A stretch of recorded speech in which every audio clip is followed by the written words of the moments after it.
Shimra's companion shuffled about the spacious bridge, activating the vessel's organic components with waves of his crooked hands and with what seemed to be telepathic commands. Jaina understood that she was draped from two hooks that grew from the bridge's inner bulkhead. "Jason, Uncle Luke," she called through the force. When she reached out for them, her mind was assaulted with scenes of violence. Jason and Luke had overcome great odds, but both of them were injured. Abruptly, the twisted figure turned from the console to face her, almost as if he had read her mind. "I know you can hear me," he said in a guttural basic. With a glance at the console, he enlivened additional living instruments and systems. It was obvious that he was preparing the vessel for launch. When the bridge began to vibrate with anticipation, the shamed one nodded in satisfaction and turned to her once more. "I'm grateful you elected to pursue me, Yun-Harla," he said. "At last, we have an opportunity to meet on a level battlefield. Both of us in captivity. You, hostage to my paralytic toxin.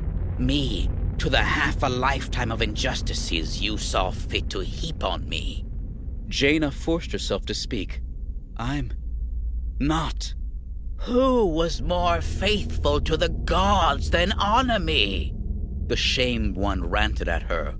"Who was more faithful to Shimra's domain than the Shapar who discovered the truth?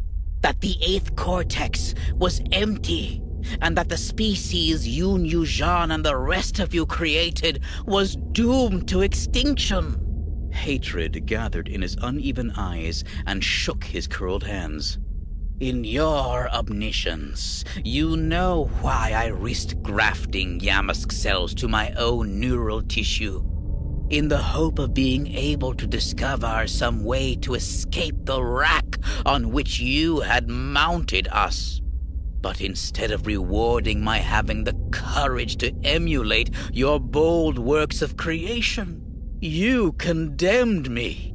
You granted me the powers to speak through the mouths of others, to manipulate them at will, to control remotely as your Yamasks do.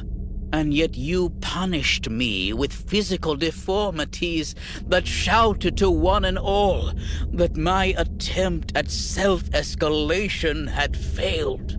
You shamed me so that I could no longer consort with nor move among the elite.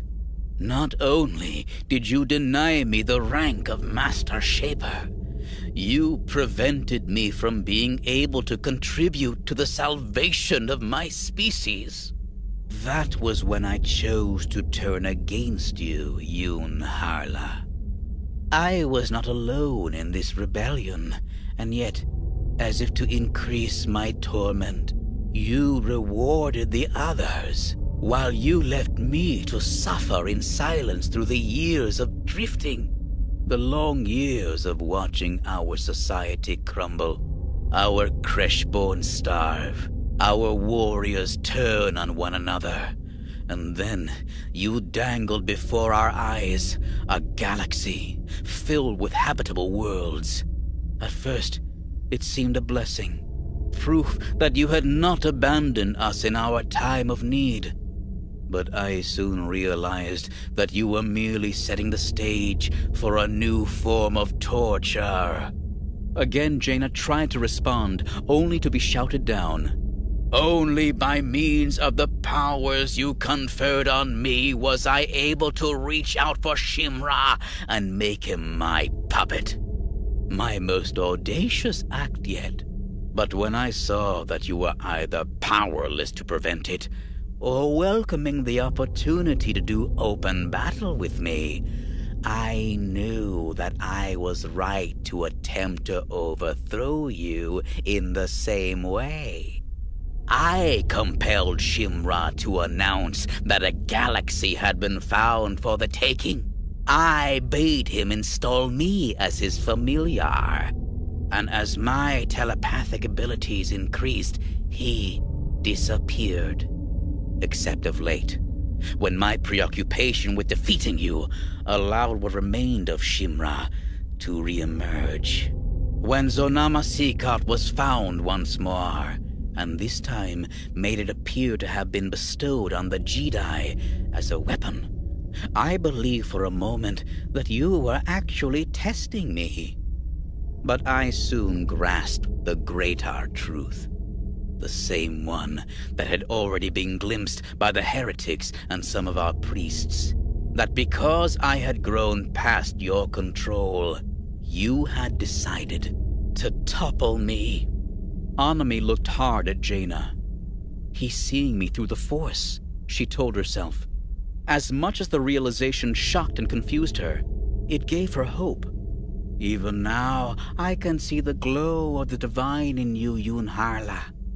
As Yun Yamka glows in the Jedi called Skywalker, Yun Shuno in the Jedi called Jason, Yun Nishel in the Jedi called Tahiri.